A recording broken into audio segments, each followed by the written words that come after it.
Global outsourcing. Outsourcing, subcontracting work to another company, has always been a part of doing business. Firms hire other firms to do work they cannot do themselves or can have done more cheaply elsewhere. With today's global economy, the practice is now so prevalent that even companies in the business of outsourcing are outsourcing work to others. Wealthy nations routinely send all types of work to countries where labor costs are cheaper, but currently the most frequently outsourced jobs are in information technology, IT, software, and customer service.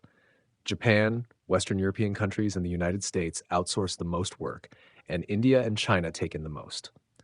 Language skills are a decisive factor in where work is sent, with India and the Philippines serving English-speaking clients, Argentina working with Spain, Mexico serving Spanish speakers in the United States, and China handling Asian languages such as Mandarin, Cantonese, and Korean.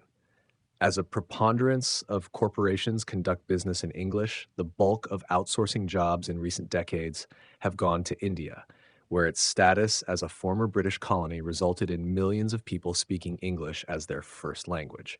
About half of India's outsourcing work comes from the United States, with about a quarter from European countries and the remainder from countries such as Japan and Australia. Some of the largest outsourcing firms in the world have headquarters in India. However, confronted with increasing demand, a looming shortage of skilled workers, and rising wages at home as the Indian economy grows, some of those outsourcing companies are now turning to other countries to help meet their own staffing needs. They outsource largely to China, but also to dozens of other countries, including the Philippines, Mexico, Brazil, Saudi Arabia, and in some cases, the country where the work originated. For example, a US-based software company might outsource IT support to a company based in India, which then subcontracts part of the work to a company in the United States. Much of the IT support market is now moving to China, where a vast supply of highly trained people are willing to work for lower wages than people in India. With newer Chinese companies not yet well established in the outsourcing business, Indian firms are opening branches there, where their knowledge of English and well-developed managerial skills give them an advantage, at least for now, in dealing with international clients.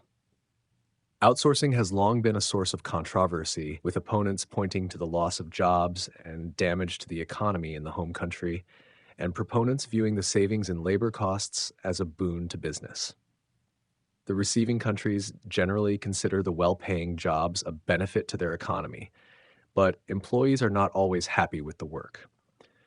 Staff turnover can be high when employees have to work long night shifts to coincide with the business day in the outsourcing country. India remains the outsourcing epicenter for now, with China slowly catching up, but the situation will continue to change.